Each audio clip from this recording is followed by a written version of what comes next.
High Level is a full CRM and marketing platform, and I've used some of the best in the SaaS industry.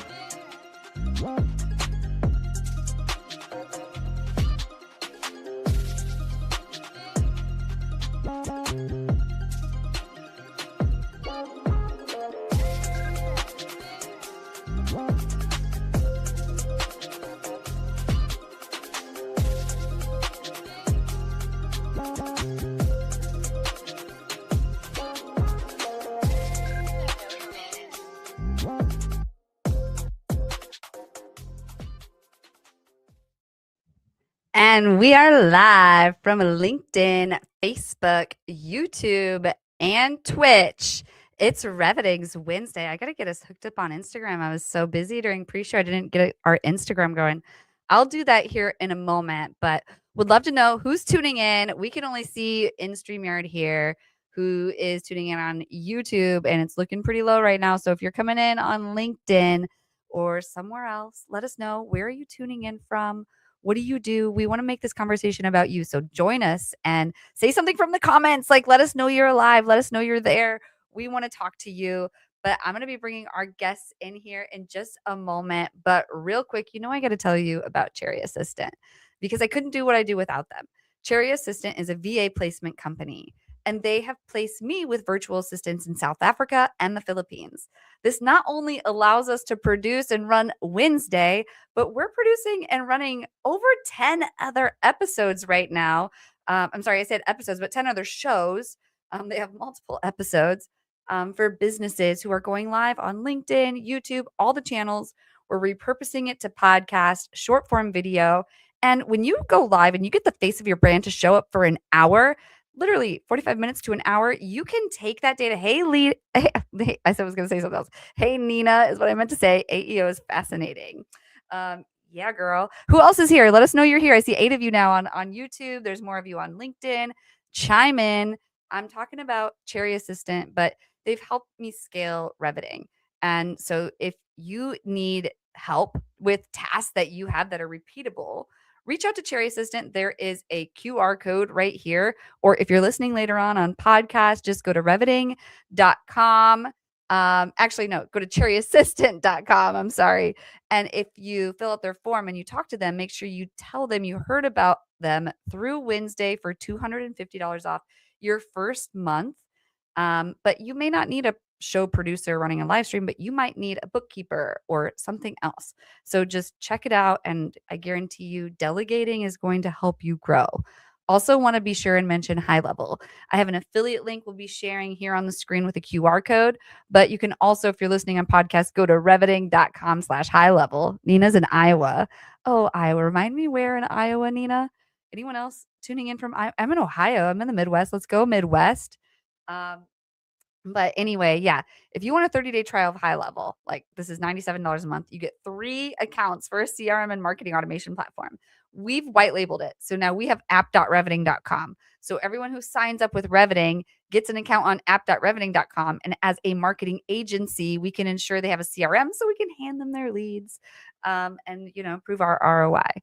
But anyway, I digress. Let's get into it and bring our guests onto this show. Welcome to Andrea Dyan Brown, and we have Olivia Yates. Thank you so much for being here. Really appreciate it. Let's get into your intros and meet you. So, if you both could, in good old fashioned Wednesday style, we want to hear your full life story from birth to what brought you to now. And everyone can go find you on LinkedIn. Nina's in Iowa City. Nina's all over LinkedIn. She had a 2-word post explode. You should all go look at Nina's LinkedIn, by the way. Nina, tell us a little bit about that. But in the meantime, the audience here on Wednesday, we can find you on LinkedIn. So we know what your resume looks like, but we want to know the real life you from birth to what brought you to now. Could you fill in all the gaps of what's missing on your resume? And could you kick us off, Olivia? Yeah, you bet. Thanks for having me here. It's great to be here. So from birth, I was born in Washington State, and I grew up in a family of entrepreneurs. So my husband and I always joke when people ask me like, "Oh, what did you play as a kid?" I'm like, "Oh, we played business. We started businesses." And my parents we'd do a lemonade stand, and my dad would help us set it up, and he'd charge us for his labor. So from a very young age, entrepreneurial spirit was in my life. As I grew up, I opened my first business when I was a senior in high school. I opened an art gallery in my hometown. And from there, just caught the bug. So went to college and then worked with everyone from local small and medium businesses all the way through Fortune 500 companies over the last 15 years. And really have always come back to small and medium businesses and entrepreneurs who are looking to scale. So that's what I get to spend my time doing now. I've always dreamed of a world where I get to just chat with people about their business and help them, not just strategically in an advisory capacity, but also implementation to help them scale. And so that's what I do now with my business partner at HumanFirst Partners. I get to chat with folks every day and help them grow their business. So it's come full circle, and I look forward to doing it for a very, very long time. I did less than 2 minutes. Less than 2 minutes, and I look forward to talking to you about it tonight in one of my favorite topics, CAC. That's going to be so fun. But I actually, the one other thing I would add is I was listening to your last episode, and one of your guests mentioned that she started in a pizza shop as her first job. And it's a conversation amongst my friends that like people generally either start in food service or retail. And I was a retail path. I know you mentioned you were ice cream, right? Yep, ice cream. Yeah. But I love that. I think there's always like, those beginnings, and it's amazing to see where people end up. And so what did you say your first job was? I was in retail. So I worked in like, clothing stores. I actually ended up working in the beauty industry. I was a makeup artist for many years before I got into marketing. But yeah, retail was my path. But I think those are both industries where like if you can do that and you can take care of clients in food service or in retail, you can parlay that into a lot of things later in life. I 100% agree. Thank you so much for sharing. Andrea, we would also love to learn so much about you. In 2 minutes, could you take it away and fill us in? Yeah, for sure. Well, things that people don't know about me generally in business is that I grew up on a farm. I was a dairy farm, so everybody worked. So technically, I think that was my first job. But then, went to Michigan State University, right out of there into advertising. Did many, many years in advertising, and then switched over to what we call the client side. I don't know, probably 15 years ago, and I've loved it ever since. And I was actually, right before that, I was actually remote before everybody was remote, when there was dial-up internet. And I had started a small design business, and ran that for like 6 years, just out of my home and using freelancers. But then dial-up was still the only source of internet, and things were getting kind of hairy. So it's either get a job or get a building. So I decided to get a job. But I've been loving marketing. Marketing is it's just been my central focus. But lately, as my last job, full-time job, W-2, the company got bought by a capital investment group, and they just reorged everything, and the executive team was pretty much gutted. My marketing team was gutted, and I found myself later in life looking for a job, and I realized that this fractional work could work. And I did that for a little while, and I realized that wasn't working. So I wrote a book called The Business That Works for You, changed course to, I got a master's degree as well in business administration, international business. And I used the book to launch me into thought leadership. And that's where I am today. And I have great clients. I'm giving them strategy advice and everything else like that. And I'm working from home and loving it. Living the dream. I love that. Yeah, So I went cool. over. Andrea, so we have stuff in common. I raised sheep growing up for Aw. 15 years. So Oh. both farm girls. And my very, very first job outside, well, no, I gotta say, I was retail, then it was pizza, then it was, in college, you're in like a 7 or 6, but I had an old boss, and he, my first advertising job, he used to say, I always hire someone that has a restaurant on their resume, because they can hustle and do more than one thing at once. Mm-hmm. I always thought that was interesting. I did work at restaurants later on. I started ice cream at like 16, and then in college I was doing restaurants and bartending and all things. So I totally agree. I remember thinking that when I did that job too. I'm like, holy cow, I have to multitask so many things. If I can do this, I can do anything. Anyway, I digress. Curious though. So you said you started your first job was in restaurants then? Is that fair to say? First job outside of the farm, because Outside the farm. Yeah, that's true. That is a real job. Yeah, my grandparents paid a lot better than like going into somewhere like that. Yeah. But it was actually, I forgot about this, but it was as a teenager, it was retail. My sister's best friend's family had a clothing shop in town, so I did that for a few hours a week at one point. Amazing. Yeah. So cool. Okay. Love hearing that part, but let's get into it. So our first topic for tonight is SEO, and we are talking about the shift from search engines to AI search. So SEO, GEO. Andrea, could you kick us off on this one? Yeah, I mean, there's a big difference these days in how people are getting, more and more people are getting it through AI. So what we were used to is the search engines, and the search engines would be doing some indexing and crawling, and then they're going to give you these results based on ranking or who's paid for an ad, and with a little snippet with each result, whereas AI is more conversational, and they look for content, and then they aggregate more than one site, and they generate just more of a direct response of what you're looking for. So whether you're using Gemini or looking at and I find myself on Google, I'm Googling something, looking at the Gemini response more than I do the list. But Chat GPT seems to be taking over a lot of that. And then we've got Claude. But those guys are different. It's a different animal. I can see, and they say it's coming, that ads or some kind of paid visibility, it will be coming, I would imagine, but AI is going to be AI. It still has to be prompted, but it's going to find its information the way it's been programmed to find the information. Yeah. Interesting.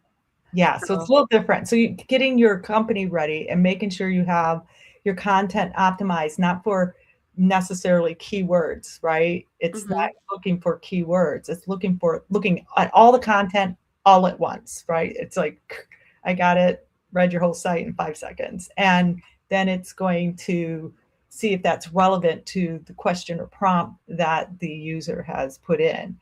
And having that optimized with lots of good information, not just plugged in to help your ranking on a page, is going to be key. And it's just a different way of looking at your website, looking at your content, constantly bringing in informational, educational content is going to keep you up there.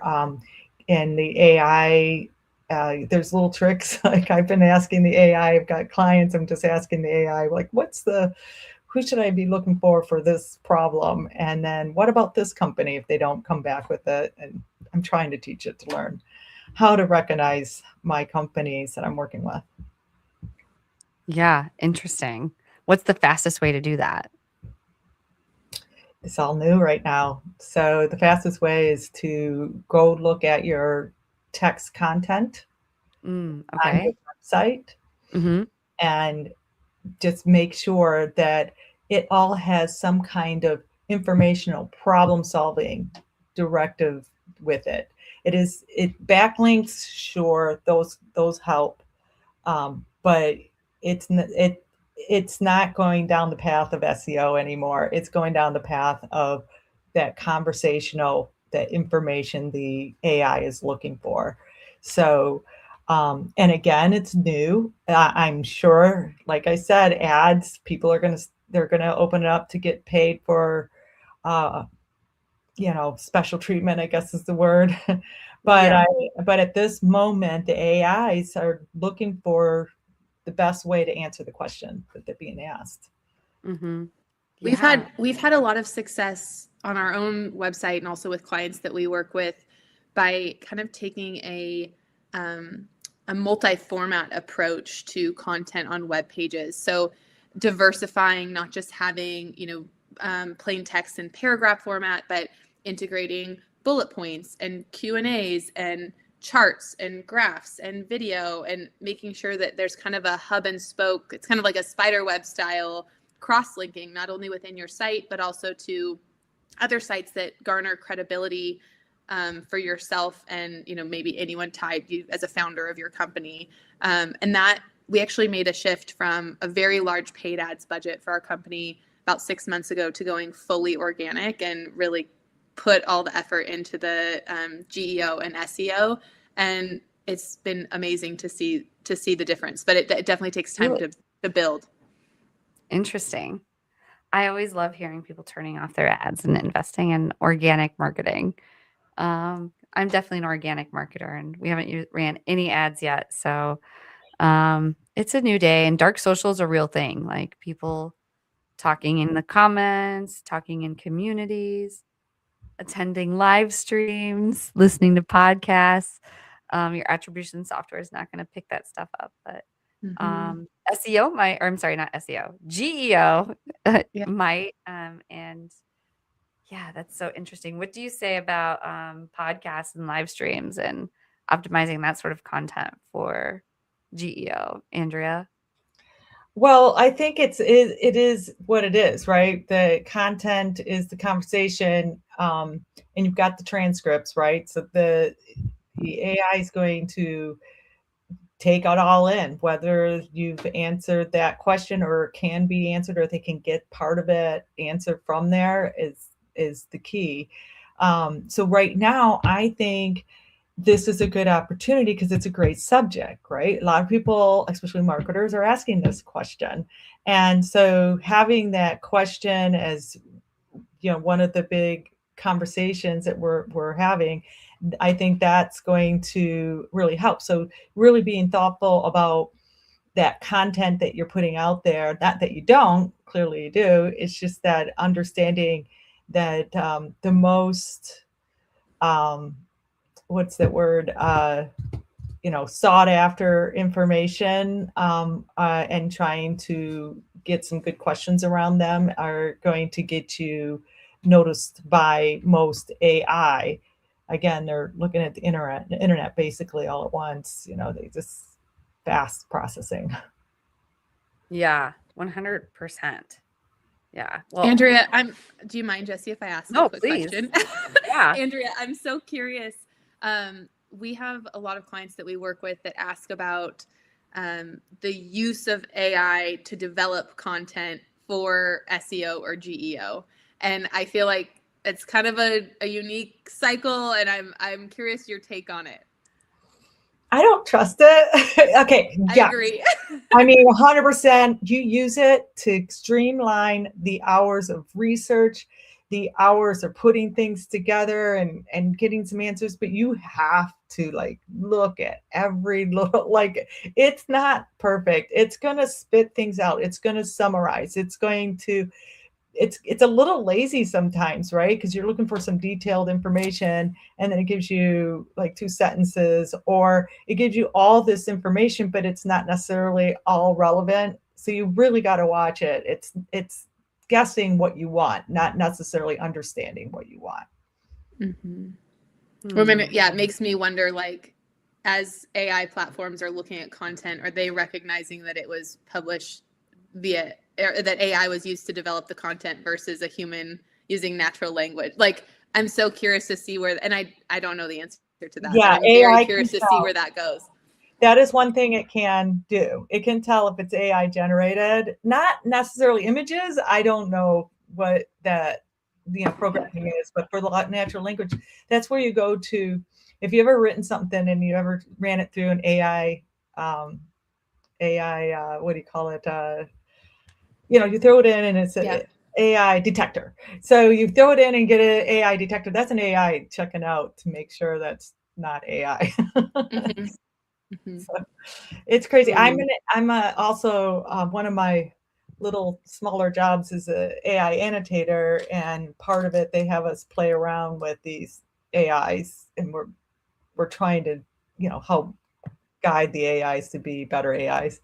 Anyway, I was on Claude and I was asking it all these questions, and it blew my mind. I think I blew its mind. So they got to a point, it was a philosophical question on whether they express emotion, but whether they can feel emotion. And at the end of the conversation, the AI is like, I am super perplexed because I don't know why this would bother me, or why I would be upset about, because it said would be upset because I asked it a really weird question. If you were given a body, but and then someone took away your arms and legs, how would you feel? And it was like, well, if it was a downgrade, then I'd be upset. And I was like, well, why would you be upset? Why would you care?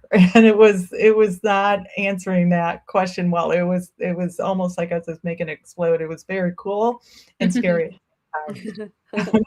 Why would you be upset? Yeah, that is really cool. Okay, so Michael Larkin chimed in. Layla, can we put his comment back up? Yeah, thank you. He says, we are following Google, and the large language AI platforms have said they will rank and reward those businesses that execute content that contains EEAT, experience, expertise, authority, and trustworthiness. Google it. Have you heard of that? Yeah. Nice. I have. Yeah. So that's basically it's the content, again, being helpful, solving problems, creating content that is relevant to the situation and what you solve. Yeah. And that's where all that comes in. Yeah. Okay. Amazing. Michael, thanks for your comment. Anyone else tuning in, be sure to share your comments. We would love to hear what are your thoughts here. And if you have no thoughts, just drop the city that you're in right now. Like, where are you? Where are you tuning in? What do you do for a living? Why is marketing interesting to you? We want to know who we're talking to. So anyway, anything more on this topic before we transition into our next topic? So to wrap it up, we were talking about the shift from search engines to AI search. Next, we're moving into understanding customer acquisition cost, CAC. But before we get there, anything you would wrap us up with, Andrea? I would recommend making sure all content being put out is not all, but as much content as being put out is helpful, informational, solving a problem. I love that. Cool. Yeah. Solving a problem. Very important. That's why we're here in business, right? We're helping people solve problems. Anyway, I digress. Let's talk CAC. I can talk CAC.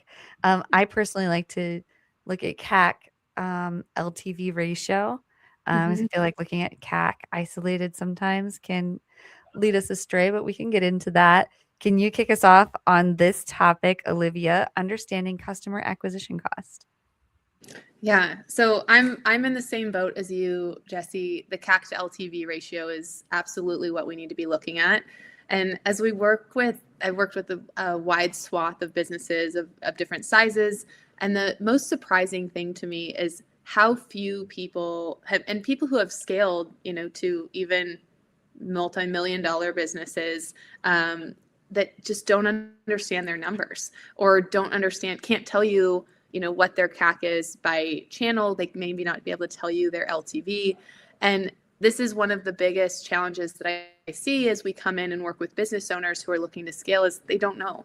And so the thing to think about when you think about customer acquisition costs, and actually in your LinkedIn post, Jessie, someone made this comment prior to hopping on the show about not just understanding your CAC, but then understanding once you acquire that customer, what your customer journey looks like, what your website looks like, to make sure that you're actually converting that person. And so my opinion is that you need to look at your CAC kind of at all stages of your funnel and by all channels. And this should be something that you're not just looking at kind of recapping at the end of each month or annually, but something that you're looking at as a regular kind of heartbeat to your business.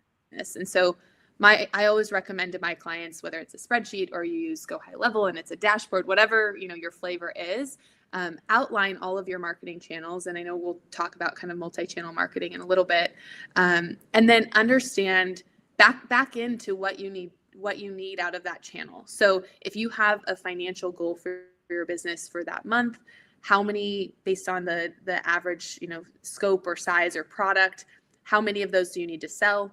And then based on your channel mix, where and the percentage of where people have historically came from, how many people need to come from each of those channels? And that's where you're going to kind of back out of your funnel to then understand, okay, conversion rate by channel to get you to the point to how many touch points do you need on each channel to then convert to maybe if in our business, we do discovery calls. So a lead comes in. What is the CAC from touch point to discovery call? And then what is the CAC once we get past the discovery call to, maybe a proposal sent, a qualified lead?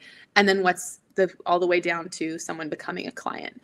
And so really understanding at each stage will help you then better determine what channels you should be spending your time, energy, and money on. And, back to our conversation around paid advertising versus SEO and GEO, I'm a firm believer that it needs to be a mix, that we need to have a combination of all the things. I once had a mentor early in my career that described a three-legged stool when it comes to marketing, and paid is one of those legs. You have content or, social is one of those legs, and then organic and SEO. And you need all the legs, and there may be some legs that are shorter than others at times, but they all play a part. And so looking at your acquisition cost based on all of those channels is really important. And then once you look at your LTV, then you're actually able to say, okay, where's the healthiest ratio here? And what channels do we pour more into? And then the ones that aren't serving you well, and you don't have that healthy CAC to LTV, stop doing it, turn it off. I have so many clients that I work with that love networking. They are part of groups. They're paying for groups. They go to events. They're paying for travel for these events. If we're looking at those, which I'm a firm believer that there's multiple points, people are getting multiple touch points in their journey before they convert to a client. That being said, if you've been doing something for years and you've been spending money and time on that, and you haven't yielded a client or referral from it, or you have, but the CAC to LTV isn't there, stop doing it. Stop spending your time doing that. Stop spending your money on those things, or dramatically reduce it, and know that maybe that's part of your evergreen strategy or your brand strategy. But you need to pour the time and money into the channels that are converting at that CAC to LTV ratio that's actually moving the needle for your top line revenue and then ultimately your profit. Yes, 100%. I am with you on so many levels there. There are so many things you said, and I'm just like nodding. Yes, yes, yes. Great. Well, before I give my take, Andrea, what are your thoughts on all this? I mean, she nailed it, really. The multi-channel is always the best, and making sure all your content has synergy. Multi-campaign is always pretty good, and then you can take a look at what's doing well, what's not. But you nailed it. You have to look at the CAC at every level. I'm sure everybody's a marketer that's watching this, but for those who aren't, it's customer acquisition costs. So, and you need to understand that as a business, so you can understand how to really spend your money in marketing. Yeah. And your Yeah. time, right? I think that's the other thing is so many people look at acquisition costs just around, the cost tied to it, the paid ad costs, or even, maybe the salary that they're paying for the person running their social media account, but also how much time are you spending, right? Like, are you creating content for your social account that your social media manager is pushing out? How much time are you spending, and what's your hourly rate? And building that into that whether it's, for me it's a spreadsheet, but whatever table you're using to look at that, building everyone who touches that channel's time into the cost in addition to any paid spend is really important. And I saw Layla in the comments asked about at what stage should businesses start tracking CAC to LTV and taking that seriously. See, from the beginning, like, it's easier to start it from the beginning and build that out rather than to like go back retroactively and dig through everything. And then, Nina, how do you know when the ratio is unfavorable? If you're seeing some success, what ratio is good enough? Usually I tell folks, kind of depends on the industry, but I'm looking for like, your CAC should be a third of your LTV. If your CAC to LTV is less than that, like 1 to 3, then things are going wrong. If it's higher than that, it means you're leaving money on the table. So if you have, for example, if your LTV is $100, right, and your CAC is $1, that means if you're spending that on paid ads, right, you are leaving so much money on the table, you need to amp up whatever channels you're getting that CAC on. Versus if you look in your, it's a 50 to, a 1 to 2 ratio, $50 CAC to a $100 LTV.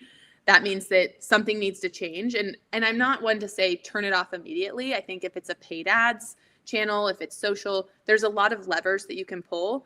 Try those levers, but also time box it, because so many people and businesses get caught with like, oh, I'm going to test this. And then you're several months down the road and you've been kind of draining the money for that channel if it's just not serving you. So give yourself some time bounds, and that should kind of help you keep things on track. Yeah, 100%. I did like earlier how you mentioned in-person events. I know you're just giving it as an example, but I remember when I was a full-time CMO looking at the costs that would go into trade shows, and I tried to convince the sales team that LinkedIn was the everyday trade show. And if they could show up and post on LinkedIn every day, and it shouldn't be about the business, the product, or the features. It should be about them. And, helping us like just build trust with people in the audience, that would have a higher return than all of that we were spending going to in-person events, because it gets quite expensive, especially if you have a booth. Some of these booths, oh my gosh, I remember. Or I was you're just looking for a traveling, startup. or both. I mean, when I was in a marketing role where I had to like set up these booths, you had to pay for the carpet. There's a cost there. You'd pay for the garbage cans. There's a cost there. You'd pay for the wires. You have to pay for the electricity. You have to pay for, then you have your background. And then this is thousands and thousands of dollars. And some companies will have like huge booths. And then, like she said, all the travel there. And then time to research those things. Remember, they always charge you for the lead capture machine, like to scan their. We had a QR code on a nameplate. You just scan that, and you'd have to pay for that in order to get your leads. But yeah, I had a company that we did a lot of trade shows, but that was an industry that was kind of necessary because there were professionals we were trying to get in front of that were not on LinkedIn. There are a lot of healthcare professionals and senior living professionals. So it worked for us, but yeah, tons and tons of money for every little thing. And then 100% labor. You couldn't touch anything. You could in your own booth, they had to do it all for you. You couldn't help. You're like, okay, I'll just watch you guys, because it's union and you had to pay for it all. Yeah.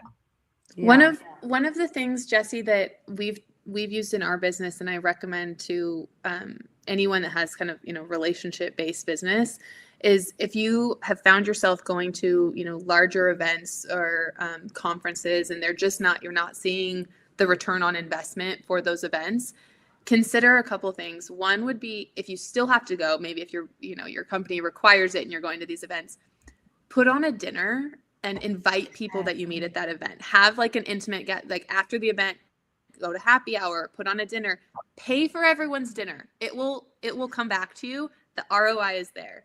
If you're not going to an event, or you're trying to replace conferences or events in your kind of strategy, when you travel, if you travel to see clients, or if you have clients in different parts of the country, travel and invite people to a dinner. We've found so much success in intimate dinners, anywhere from like, I don't know, 6 to 12 people.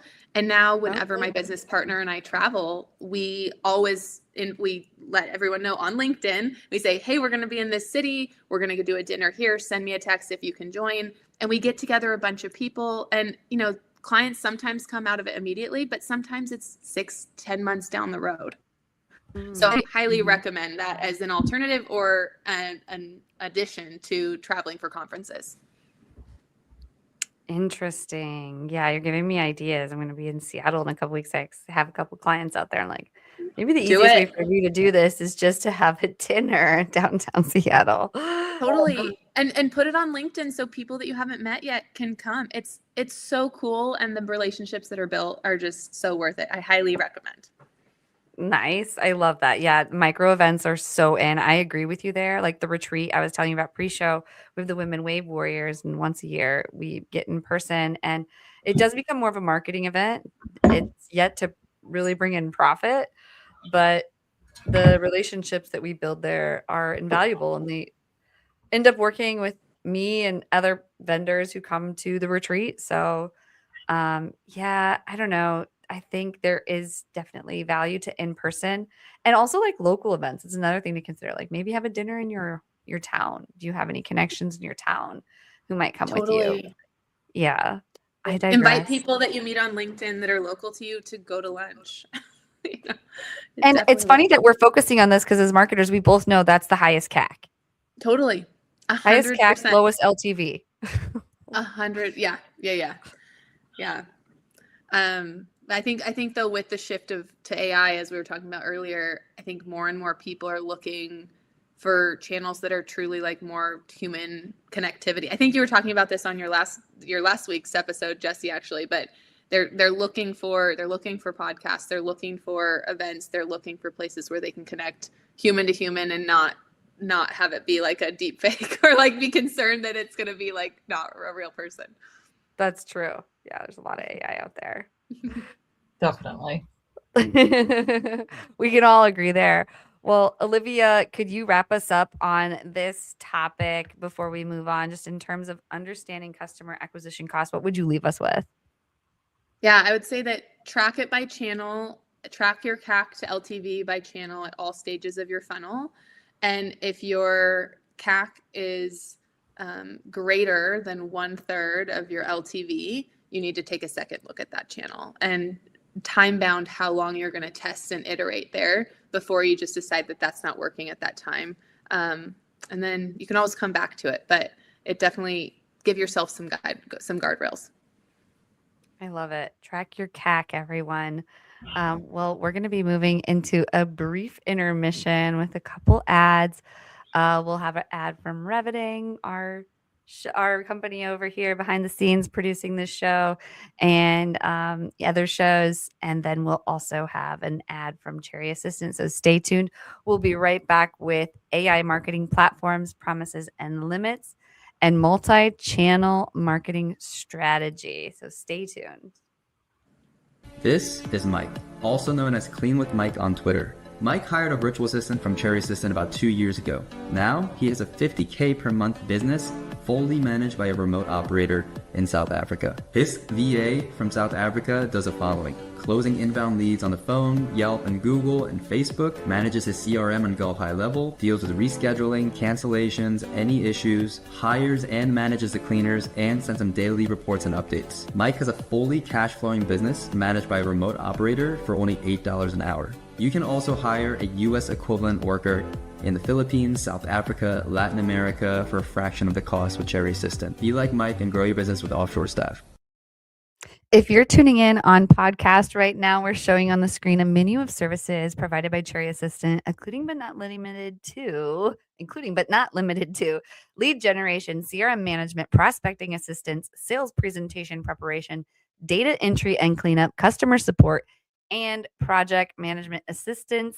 You can scan that QR code if you're watching on video, or if you're on audio, just go to chariotassistant.com.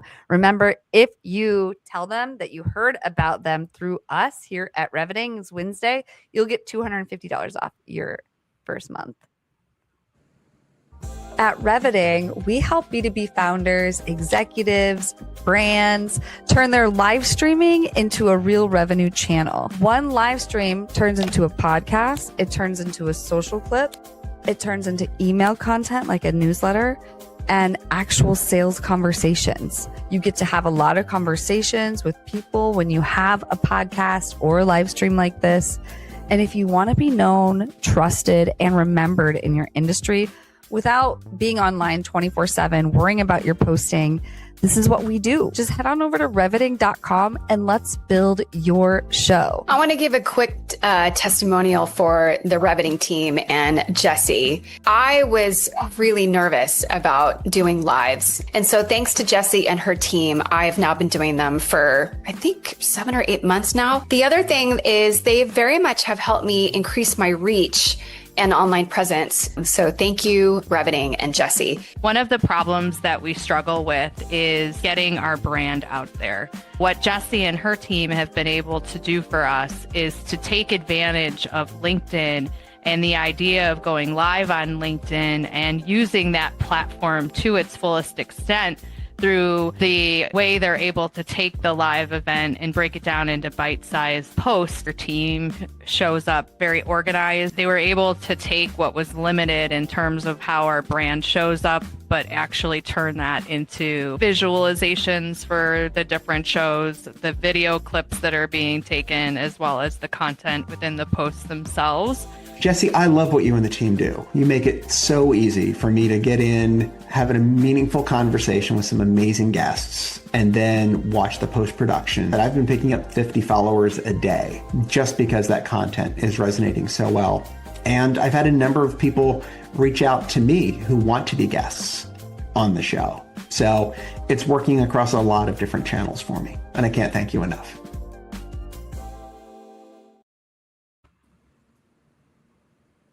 Oh, can't hear you. Of course, I'm on mute. I love the ad. Thank you to our clients who left that testimonial. But let's move right back into the topics because I could talk about Reveting all day. So our third topic, we have AI marketing platforms, promises and limits. So what can you tell us about that, Andrea?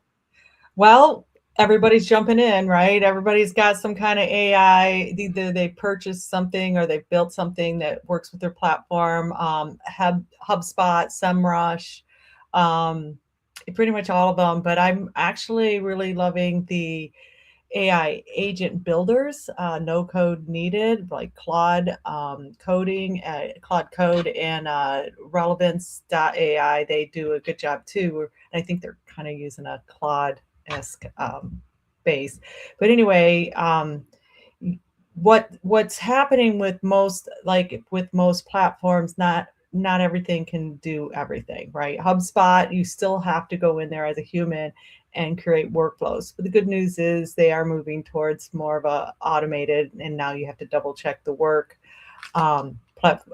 way, as opposed to going in there and starting with a lead comes in, here's an email, here's a text kind of workflow setup. And then, of course, SEMrush is all focused on SEO and content strategy. But yeah, there's so many platforms.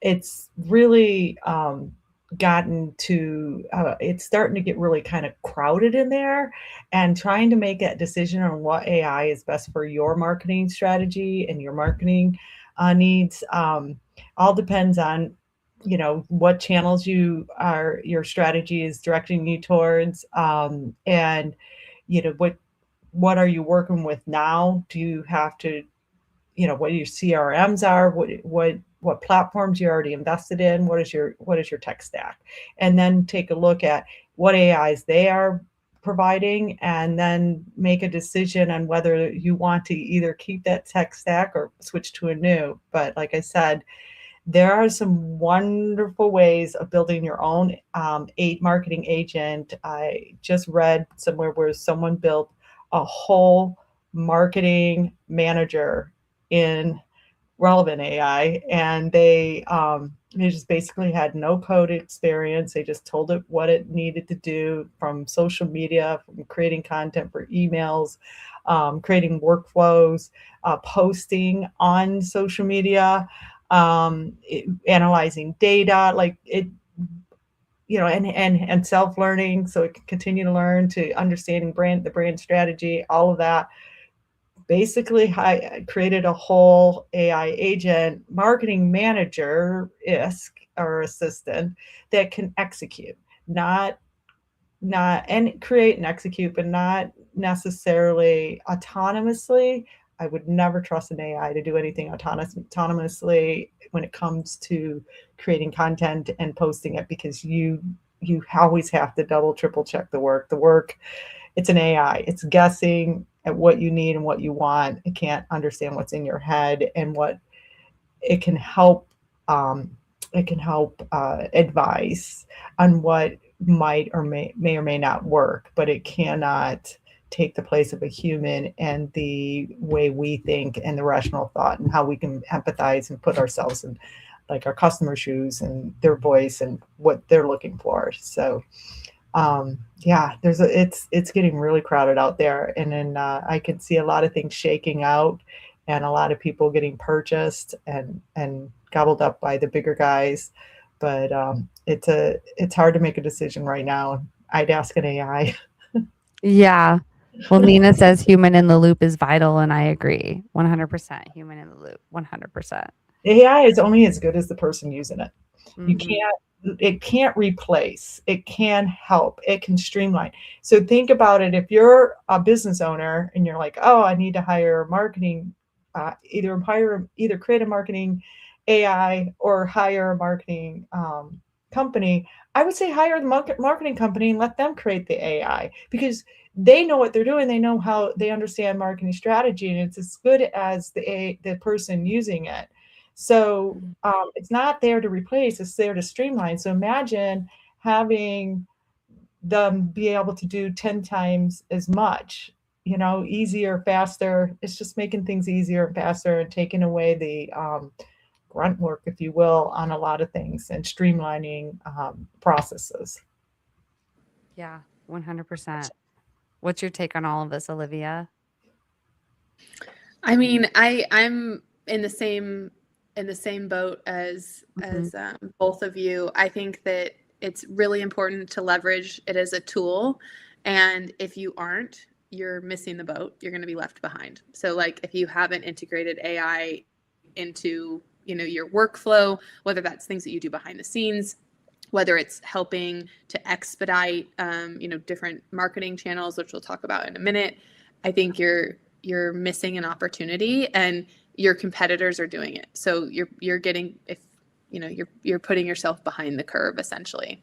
So I know we work with a lot of clients who come in and to the point that was made, they know that they need to leverage it. They're not sure how to do it or what parts of their business it makes the most sense for. And then we come in and help them do that. And I think that's the sweet spot, is like working with people who have done it themselves, who have pattern recognition, who understand what needs to be executed with that AI tool, and then let them build it for you. So you're not coming in and just making assumptions and kind of building it with a generic tool or approach, which is what we often see. Like the amount of emails I get that are like, I have some questions based on the scope that you sent me. And I literally got one in the last couple of months that had 400 questions.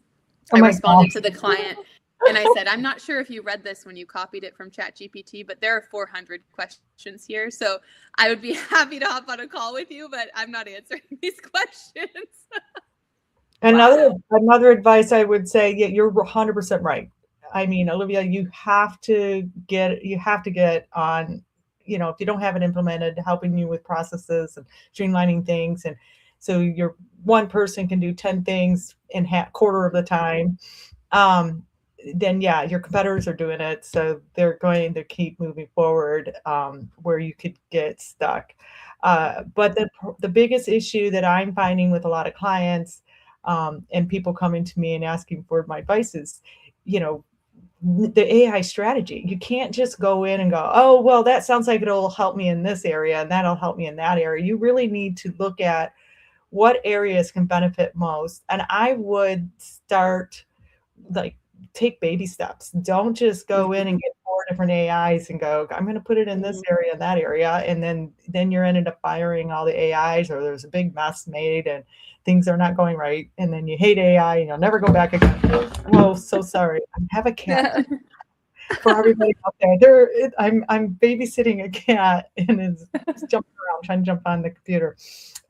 Anyway, so yeah, you need a strategy. You need to look at your business, and whether you're in marketing or you're in-house marketing or a marketing agency, you need to look at the business, understand where the AI can benefit, and take baby steps. Don't just go out and then demo always, and take advantage of free trials, because you want to make sure it's right before you implement it, because that's a lot. It gets really into your business and it's a lot to do and to put up. There's a lot of your security has to be involved and all that. So you just want to make sure you're looking at the right stuff. And yes. the last thing I would add on that, and I just had a conversation with a client on this, so this is from her, not me, but we were talking about leveraging different AI tools in her business, and I gave her some to check out and said, okay, come to our next meeting and we'll kind of let me know what your thoughts are. And she chose, after her research, she chose a tool that was most aligned with her from a values perspective, from a business values perspective. So look at the companies that you're supporting and definitely check your settings to make sure you know information you're putting out there. But I thought that was really insightful as well. So if you're someone that's been hesitant to leverage AI in your business from a values perspective, the first thing is, if you're using you have an iPhone, you're already using it. If you're using Google, you're already using it. So you can't pick and choose this counts and this doesn't. But you can look at tools that have alignment with what your business values are, and make decisions around who you support with your money. So I think that was an important thing that a client recently brought up to me. Great point. I mean, really great point. And also, who's AI? Who's making it? Who exactly? Who's the company? Where is it from? Exactly. Yeah, who owns it? There's you never know. Yeah, 100%. Nina says, my eyebrows perked up at security. 100% agree. She does data governance. Nina, tell us more. What excites you? Yeah, I did a keynote for this Society of Actuaries, and I started the lecture with I had some surveys, people could code in, and how many of you would use AI in your daily activities for work? And it was near zero. And and at the end I asked again, and it was up to 40%. Very, very unsure on AI. They don't trust it for sure. Wow.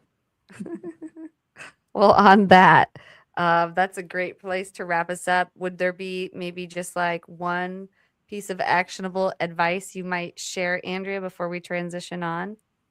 Yeah, don't be scared of AI. It should be a tool that you use, and it's as good as the person using it. You can actually, once you have an AI in your system, kind of close the doors so it only can be accessed by you in your system. So, I mean, there's ways of securing it so that it becomes your AI and not on a SaaS or a platform that you have to share all your data with. It can be within your system. Yes, 100%. Nina's asking, how are they training on your data too? Also, adoption is a huge issue, as well as shadow AI. Any last comments on that before I move on?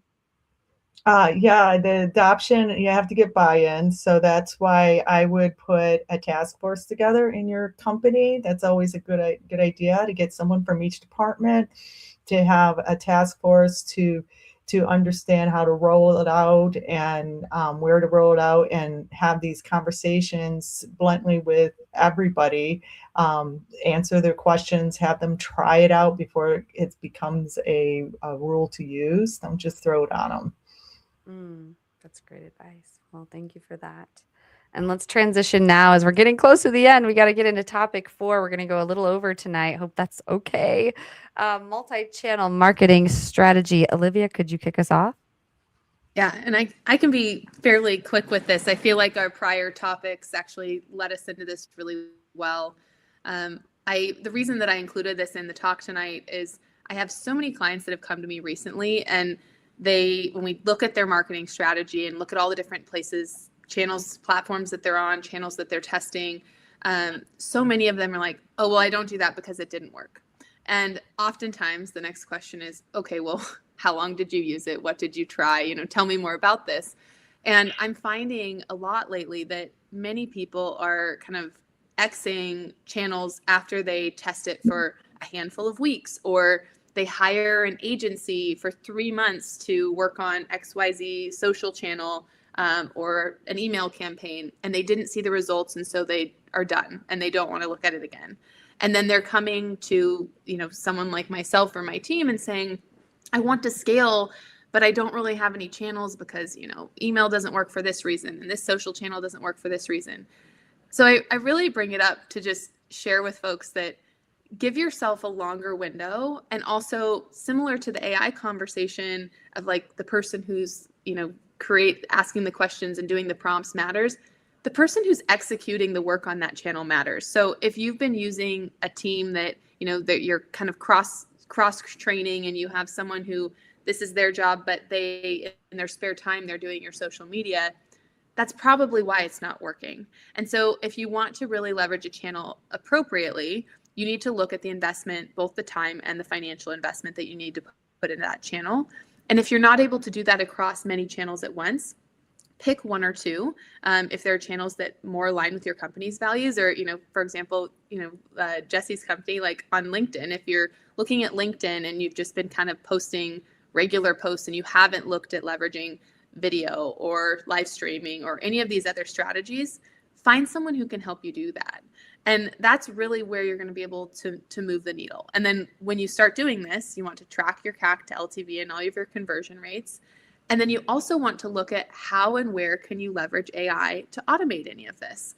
Because there may be things that you're doing that a human has been doing historically, and you can get a tool to do it 100 times faster. And all of a sudden, your CAC to LTV is looking very different, because instead of paying an admin assistant to do cold outreach by the hour, you're leveraging an AI tool that's doing it for a $49 a month subscription.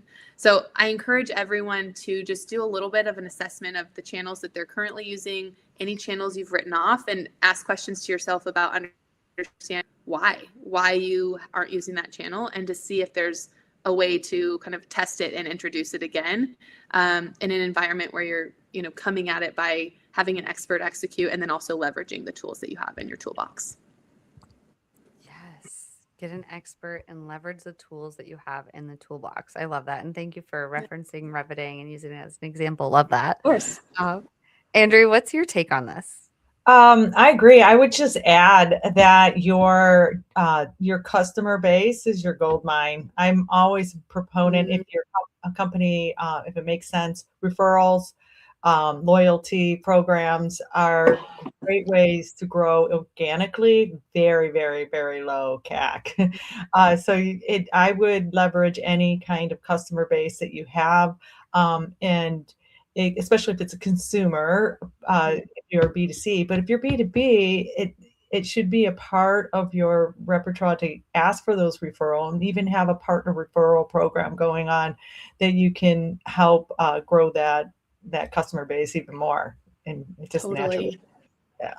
The one thing that you sparked, Andrea, that I'll also add back on top is also looking at lost leads. And this isn't applicable for every business, obviously, but look at people that, the timing wasn't right, or they were waiting on a budget thing. and circle back with those people as well, like fish from the pond that you're already in, before you venture out, or do both. But I think that would be the one thing I would add to that we've found a lot of success in with our clients. 100%. I love that. And I love that you brought CAC back up, because earlier when we were talking about CAC, we were only talking about what is your highest CAC. We didn't really talk about what is your lowest CAC. Your Totally. lowest CAC is typically always your customer base. We forget Mhm. our lowest hanging fruit is our existing customer base, keeping them happy, because customer acquisition cost is so high. So you've already got them as a customer. So keep them happy and upgrade them. So customer success becomes really important in this role. I think Reviting, us internally, we're really starting to learn that in 2026. We're trying to scale. So in January and February, we got really serious about our operations. But yeah, I digress. I think it's really important that you are keeping your existing customers happy if you want to keep a high or low CAC and a high LTV. 100%. I'm glad it all comes full circle like that. Anything more either of you would add on this topic before we go into the guru of the week? No? Okay, well, let's do it. Let's play that video, Layla. The guru of the week. Ooh, the guru of the week. Ooh. Oh my gosh, I used to sing that every week. Yes. Who is your guru of the week? I can go first. Thomas Ryan Oakes. I somehow got on his email list, and he is wonderful at sending out good, quick tips, showing a problem, how it was solved, best practices. I really love those emails. I save them all. And mine is Kelsey. I'm not going to attempt to try to do her last name because I may butcher it. But Kelsey's actually putting on a handful of events for female founders and entrepreneurs. I'm going to one in Charlotte, North Carolina. They're called City Girls. And I've been following her for a while, and she really blends motherhood and entrepreneurship, which I find, with 2 kids of my own, it's just a topic that a lot of people talk about, but somehow you still feel kind of alone in it. And so I always like to recommend folks that are bringing that kind of like reality in real life and balancing that, or not balancing it with the work that we do. So definitely give her a follow and check out her event. Yes, definitely not balancing that. And I totally agree. I have 2 kids. I'm a mother myself. So there is a lot happening. I mean, I missed a live stream yesterday. We're supposed to produce me in the background because, duty calls, kids are happening. And like, you just think your lizard brain just kicks in. You're a mom. I digress. But yes, thank you for sharing both of them. I tagged them in the comments. Hopefully everyone listening will tag them in the comments. Go follow them. Diversify your feed and learn about some new gurus. And before we wrap up, next week we have another great episode. So we've got Iran Mizrahani is coming on. I'm sorry if I'm pronouncing that wrong, but he is a dynamic individual, CEO, Source 86. Go search him on LinkedIn. You're going to be blown away by his history. And then Henry Young, the founder and CEO of A Very Research. So going to be another good conversation. But before we go, we want to know a little bit more about both of you, who it is you serve, how you serve them, and if they can be served by you, how do they reach you? Olivia, could you let us know? Yeah, you bet. So my company is HumanFirst Partners. My business partner, McKenna, and I serve business founders and entrepreneurs who are looking to scale their business, but for whatever reason have hit a ceiling, whether that's bandwidth, budget, you name it. And we're really unique in that we come in not just as traditional business advisors or strategists, but we also help implement. And we do all of this with a profit share model. So we don't make money unless we grow your profit.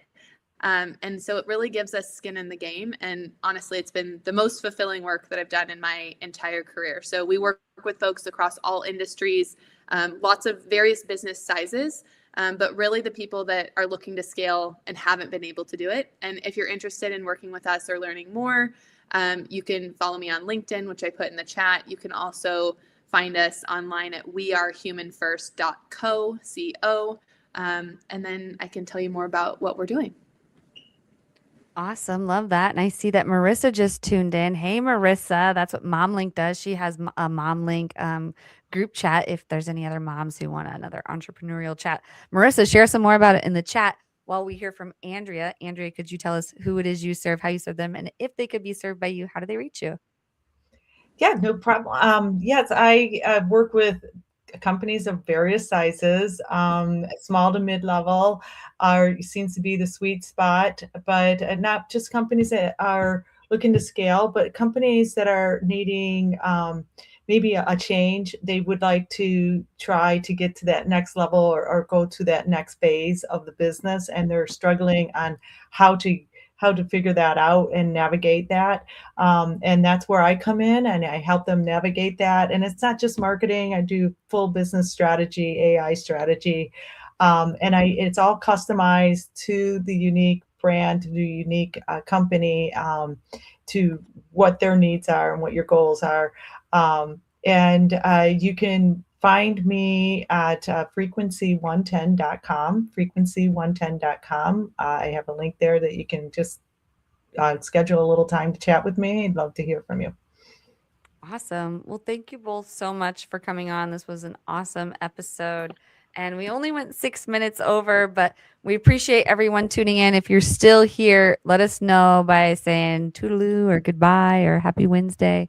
But with that, we'll wrap up and I'll see Olivia and Andrea backstage. Bye, everyone.